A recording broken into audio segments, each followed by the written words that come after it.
The screen glowed, a harsh spotlight on Sarah's worst nightmare. David, her friend since they were kids, stood on a global stage, presenting her research. Not their research, not shared research, but her work. Rebranded, repackaged, and credited solely to him. His voice, smooth and confident, filled the room, describing her breakthrough as his own ingenious discovery. He even used her exact phrasing, the little quirks of her scientific language she'd always found endearing. A cold knot tightened in Sarah's stomach. It wasn't just theft, it was annihilation. He went further, dismissing a critical part of her methodology, the very thing that made her findings unique, as an early, less refined approach.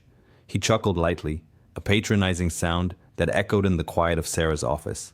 The global scientific community, watching live, seemed to hang on every word. They saw a brilliant man, not a thief. They saw a genius, not a betrayer. The disrespect was a physical blow, worse than any punch. Years of late nights, missed weekends, the endless experiments, the tiny, almost invisible adjustments that had finally cracked the code. All of it reduced to a footnote, then erased completely. Sarah's initial shock was a paralyzing wave. Her fingers felt numb on the keyboard. Her breath hitched. But then, something shifted. The paralysis gave way to a strange, quiet clarity. A deep, cold anger settled in. This wasn't a sudden act of malice. This was the culmination of something much older, much uglier. Her eyes narrowed. David had just made the biggest mistake of his life. Without a word, her fingers moved, quick and precise, across the keyboard.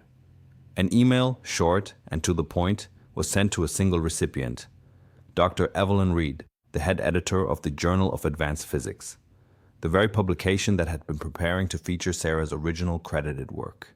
The subject line read, "Urgent. Plagiarism and misrepresentation regarding David Chen's recent presentation." No explanation, no outburst, just the facts. The seed was planted. The immediate aftermath was a ripple, not a tidal wave.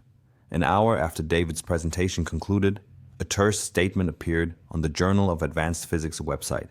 It announced the retraction of David Chen's upcoming discovery, pending a full investigation into allegations of intellectual property theft. The scientific world buzzed, but the full story was still hidden. David's name was still largely untarnished in the public eye for now. Yet, Sarah knew this was just the beginning. Justice, though delayed, would not be denied. Sarah leaned back in her chair, the glow of her computer screen reflecting in her eyes. The email confirmation of the journal's retraction notice sat open. A faint, knowing smile, almost imperceptible, played on her lips. She closed her laptop with a soft click. The game had just begun.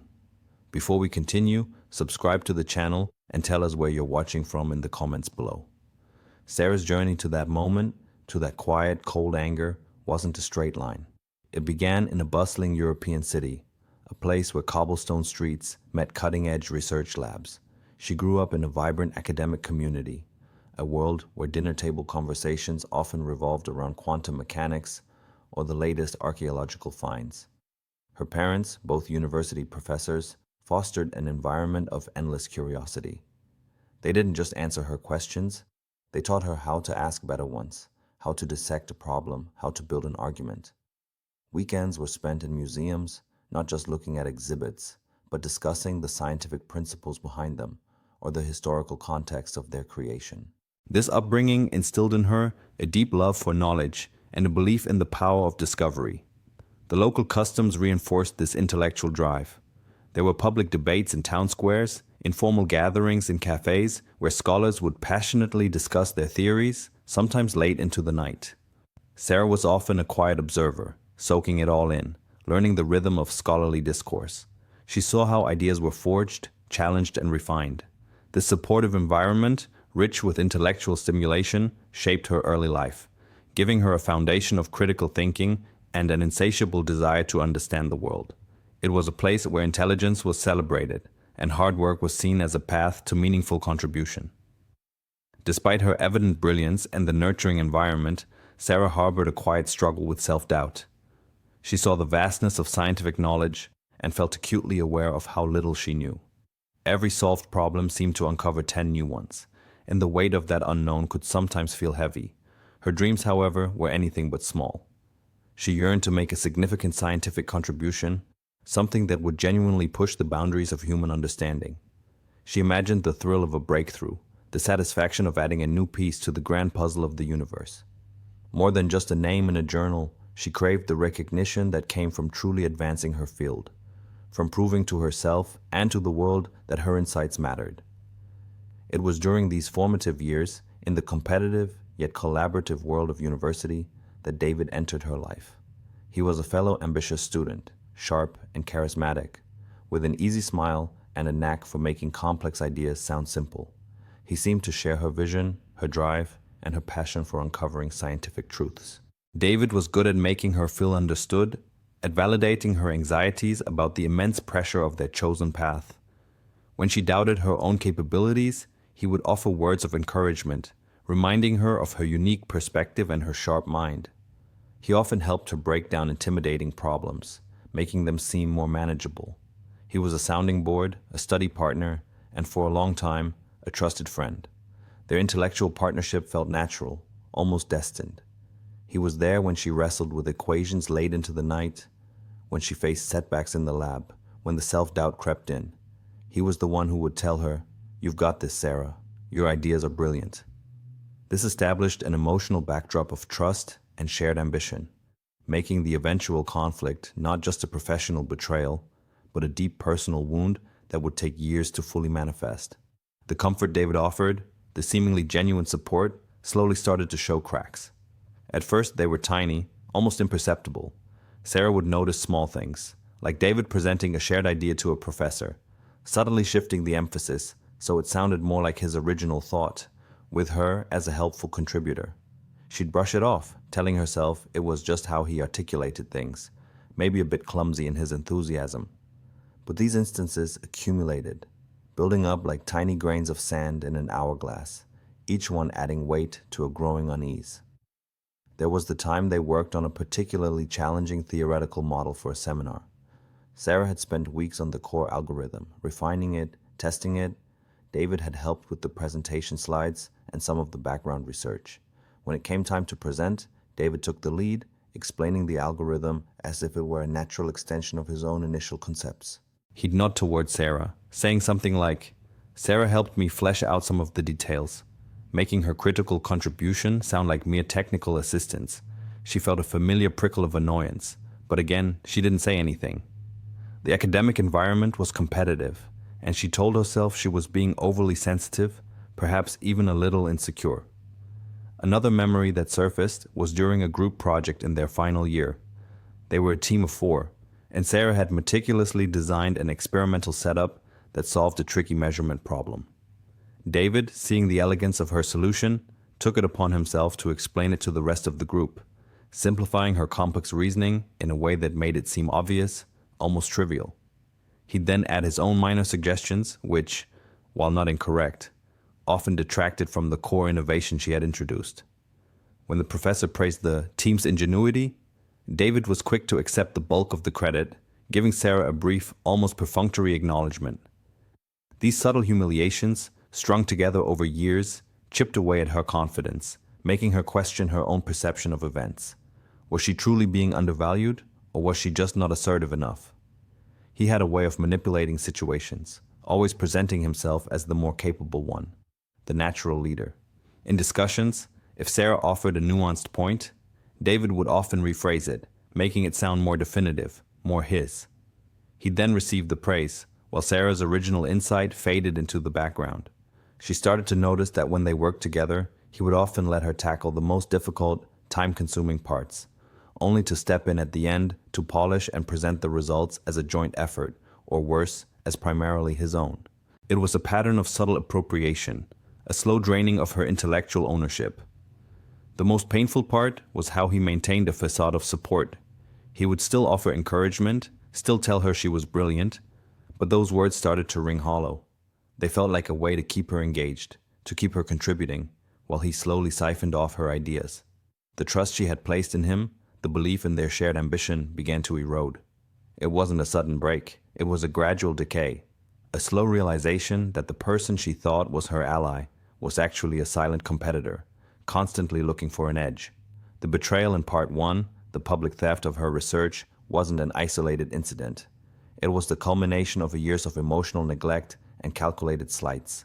It was the final, unbearable insult, following a long history of disrespect. Each past instance, each subtly undermined contribution, each stolen idea now resonated with a new, sharper pain. This wasn't just about a paper, it was about every time he had made her feel small, every time he had taken a piece of her work and claimed it as his own. It was the last straw, the breaking point after years of tolerating his insidious behavior. The emotional atmosphere around Sarah and David became increasingly suffocating. Their joint project, once a shared dream, now felt like a battleground. David's control over their work tightened with each passing week. He began dictating methodologies, dismissing Sarah's suggestions with a wave of his hand, or worse, with a patronizing tone that suggested her input was trivial. Arguments once rare became frequent. They often started with a methodological disagreement, but quickly spiraled into heated exchanges about credit and ownership. David would insist on having his name first on all drafts, even when Sarah had done the foundational work. He justified by saying his reputation would lend more weight to the publication, completely ignoring her contributions. Sarah felt like she was constantly walking on eggshells. Every suggestion she made was met with skepticism or outright dismissal. David's dismissiveness wasn't just confined to their private interactions anymore. During team meetings, he would sometimes cut her off mid-sentence, rephrasing her points as if they were his own, or simplifying her complex ideas to the point of distortion. He'd then turn to their colleagues with a charming smile, as if he had just clarified some difficult concept that Sarah, in her supposed intellectual clumsiness, had failed to articulate. The weight of judgment from their colleagues and mentors pressed down on Sarah. David was charismatic, articulate, and had a knack for networking. He had carefully built a narrative around himself as the brilliant, driven researcher, and Sarah, by extension, was often seen as his talented but less experienced junior partner.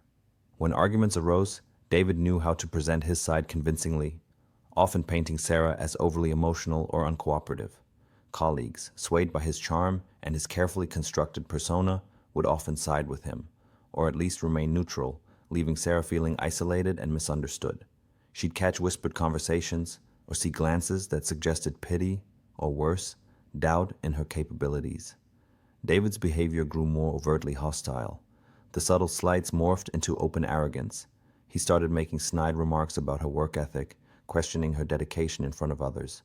Once, during a lab presentation, he publicly corrected a minor detail in her data analysis, blowing it out of proportion and making her look incompetent, even though the error was negligible and easily fixed. His voice had a sharp edge, his eyes a cold glint that made Sarah's stomach clench. He seemed to relish these moments, feeding off the attention and the perceived validation from their peers. The emotional burden became almost unbearable. Sarah felt like she was drowning in a sea of unspoken accusations and casual dismissals. Her passion for the research, once so vibrant, began to wane under the constant pressure. She started to dread going into the lab, knowing she would have to face David's increasingly toxic presence. The joy of discovery was replaced by anxiety and a pervasive sense of dread. She felt trapped in a partnership that was slowly, systematically eroding her sense of self-worth.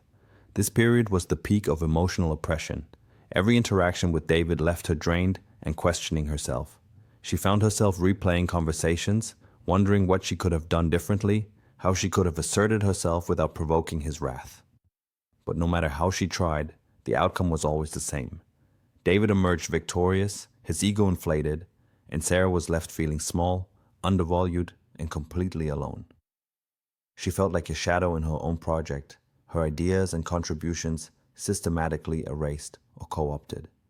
The academic environment, once a source of inspiration, had become a cage, and David, her former friend, was now her jailer. This sustained pressure pushed her to a breaking point, a place where she knew something had to change, or she would completely lose herself. The sustained pressure pushed her to a breaking point, a place where she knew something had to change, or she would completely lose herself. One late night, long after everyone else had left the lab, Sarah was meticulously cross-referencing data for a supplementary paper. She stumbled upon a discrepancy, a subtle anomaly in a set of older experiments David had published years ago, before their collaboration. It was a minor detail, easily overlooked, but something about it nagged at her. It didn't quite fit with the expected results, even accounting for experimental error. Her intuition, honed by years of careful observation, told her to dig deeper.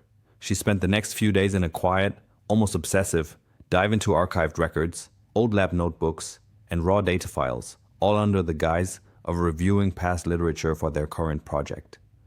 The more she looked, the more she found.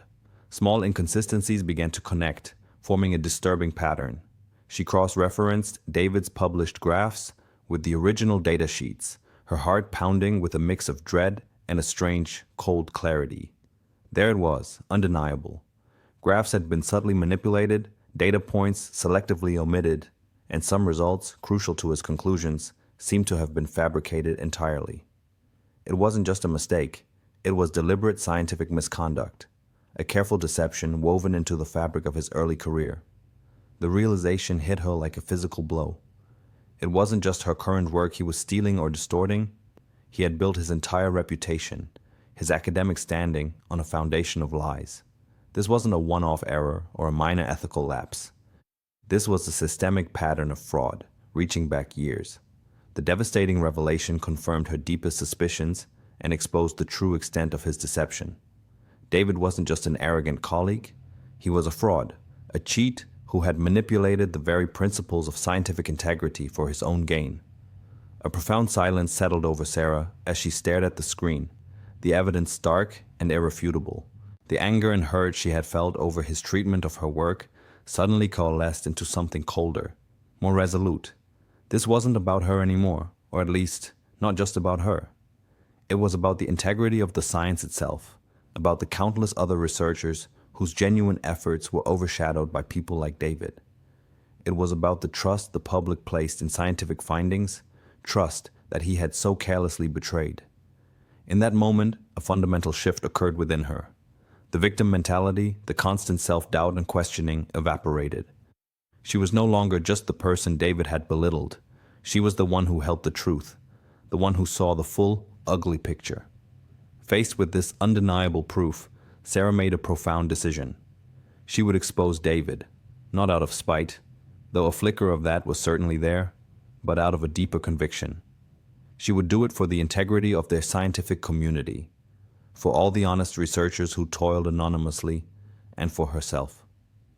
This was the moment she chose to break the cycle of suffering and reclaim her narrative.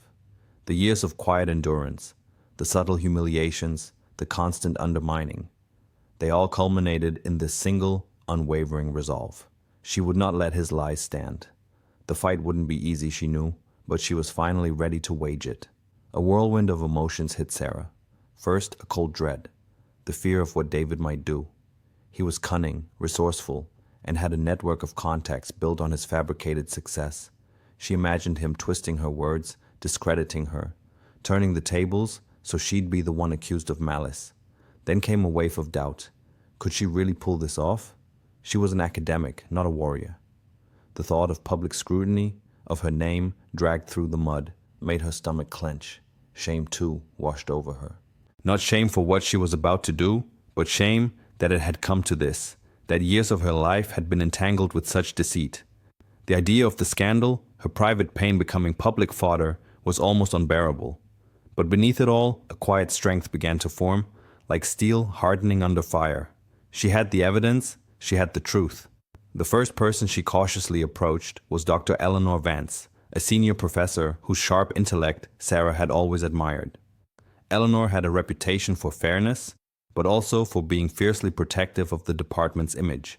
Sarah laid out her findings, presenting the manipulated graphs, the omitted data points, the patterns of fraud. Eleanor listened, her face unreadable, occasionally pushing her glasses up her nose. When Sarah finished, the silence stretched, thick and heavy. "Sarah," Eleanor finally said, her voice low, "this is a very serious accusation. It could destroy David's career, and frankly, it could damage the entire department." Sarah nodded, her throat tight. "I know, but the evidence is clear. He's been doing this for years." Eleanor leaned back, her gaze distant. "I've always had my suspicions about David's meteoric rise. He was always a little too slick, a little too perfect. But evidence, that changes everything." She promised to review the documentation carefully, a glimmer of resolve in her eyes. Sarah knew she had found an ally, albeit a cautious one. Others, however, were not so receptive. Professor Davies, a longtime colleague of David's, dismissed Sarah's concerns as professional jealousy. "David is a brilliant researcher, Sarah. Perhaps you're feeling a little outshone," he'd said, a condescending smile playing on his lips. His words were a stark reminder of the academic culture, where reputation often trumped truth, and where challenging established figures was seen as career suicide. Davies represented a segment of the faculty who were either too invested in David's success or too blind to see beyond the glossy facade. They were obstacles, passive enemies who, by their inaction, enabled the deceit. Then there was Dr. Chen, another colleague, who, while not openly hostile, became visibly uncomfortable when Sarah tried to discuss her findings. "Look, Sarah, this is above my pay grade. I don't want to get involved," he'd stammered, quickly excusing himself. His reaction showed the fear, the desire to avoid controversy that permeated some corners of the institution. People valued their peace, their positions, more than they valued truth. This mixed bag of reactions highlighted the profound psychological impact on Sarah. She felt the isolation again, the weight of carrying this burden, but this time it was different. She wasn't questioning herself. She was questioning the system, the people who were either too afraid or too complacent to challenge the status quo. The support from Eleanor, even if measured, became a lifeline. It wasn't just about exposing David, it was about exposing the vulnerabilities within the system that allowed such deception to flourish. Sarah knew this fight would be lonely, but she also knew she wasn't entirely alone. She was ready to face the consequences, whatever they might be. The days that followed were a blur of meetings, evidence presentation, and the slow, grinding machinery of academic justice. Sarah, with Eleanor's quiet but firm backing, meticulously laid out every piece of evidence. There were the manipulated datasets, the forged signatures on ethics forms, the emails David had sent boasting about his shortcuts. Each piece was a nail in the coffin of David's career. The investigation committee, initially skeptical, grew increasingly somber as the truth unfurled. David, when confronted, tried to bluff, to deny, to deflect, but the sheer volume and undeniable nature of the proof overwhelmed him. His carefully constructed facade crumbled, revealing the desperate, dishonest man beneath. The formal investigation concluded with David's immediate discreditation and expulsion from the scientific community. His published papers were retracted, his grants frozen, and his name became synonymous with academic fraud. It was a harsh, public fall from grace, but it was just. Sarah felt no joy, only a quiet sense of vindication. The truth had won. Rebuilding her own reputation and career, however, was a different kind of challenge. The scandal had cast a shadow, not just over David, but over the entire department, and by extension, over anyone involved. Sarah had to work doubly hard to prove her integrity, to show that her research was sound and her ethics unblemished. She immersed herself in her work, driven by a renewed passion and a fierce commitment to scientific honesty.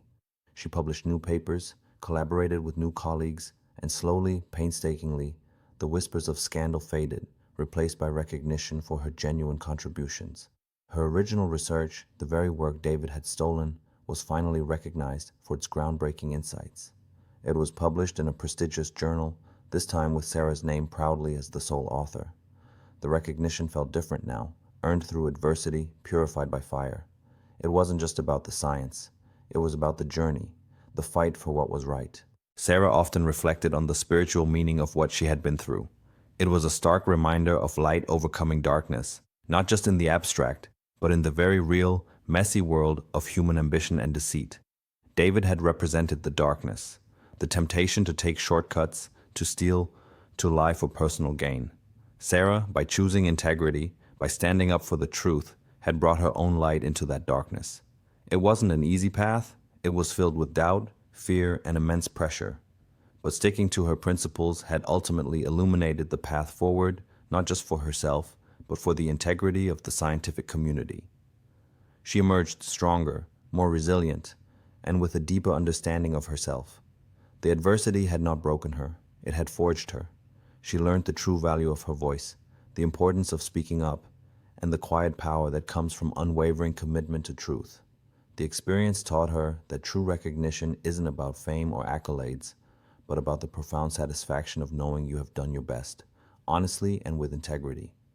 Her journey was a testament to the enduring power of truth, a beacon showing that even in the face of profound betrayal, light will always find a way to shine through, illuminating the path and ultimately bringing justice. Her story, once a tale of betrayal, had become a testament to resilience, a quiet triumph of spirit.